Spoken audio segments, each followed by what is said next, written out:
Hi there, Alan Miller here. Sherlock the Doberman is with me. As you notice in all of my videos, I talk a lot about target training and having toys. I want to talk a little bit more about getting my dog to not be so vocal in the backyard or in the house, whether I'm home or whether I'm not home. First, I want you to have a wide variety of toys that you only give the dog when you're gone.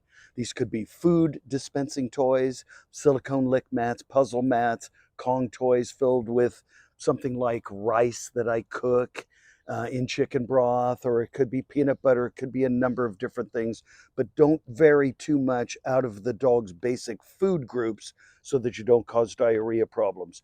It could be a toy that the dog tears up. As long as the dog is not eating the toy, I don't care if they destroy a toy. A toy is not to be taken care of. It's to get their frustrations out on something. So when I leave a dog alone and he's predisposed to making too much noise, either because he wants to be with me or maybe just he's barking at things peripherally, I try to say, what could I provide to him that would give him something to do when I'm not in the picture? So I might stuff this with some kind of food or something he would really like, or maybe he would have get only access to this when I'm gone. And I freeze a lot of my toys too. Now let's talk about the real issue. If I'm with the dog and he's whining and barking, I like using taste. Maybe a little bit of peanut butter on the roof of his mouth, maybe a little bit of bitter apple, maybe a little bit of Vicks Vapor Rub or some kind of sports rub, but I have to be right there with him to be able to reinforce no.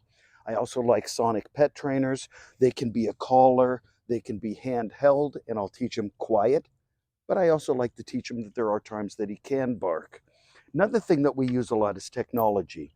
So I like using, this is a remote training collar, and I'll talk about it first, is I will use this at a very low level, maybe just vibration only, and when he's barking too much, sometimes I say something, sometimes I don't. So if I'm going to say something, I'm going to push the button, quiet enough, to whatever your word is, and I'm going to say quiet right at the moment that I'm interrupting him electronically or with technology.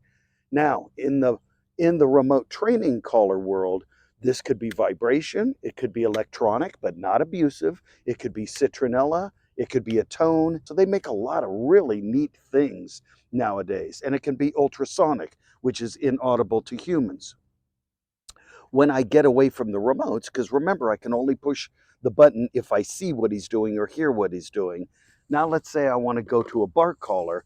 I always tell people, start with a bark collar that is very low in correction value. So I might start with vibration only. A bark collar has to be fit directly where the vocal cords are under the chin.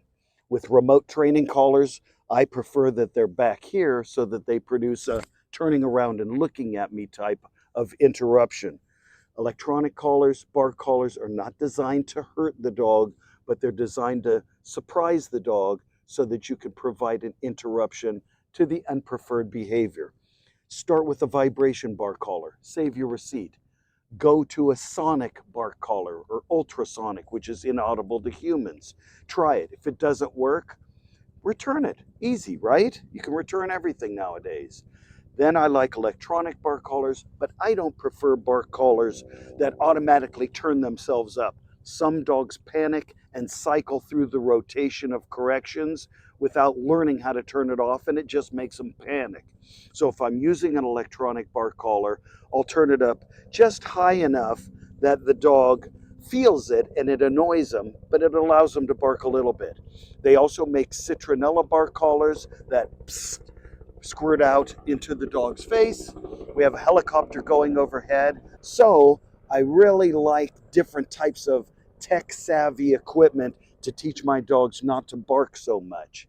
It can make a big difference in your relationship with your neighbors and your relationship with your own dog, so you don't get aggravated that they're always making too much noise. Okay? Thank you very much. A lot of the products we demonstrate and use ourselves are linked in the description box below. Please hit the like and subscribe buttons. That way you will get notified when we post new content. Thanks for watching.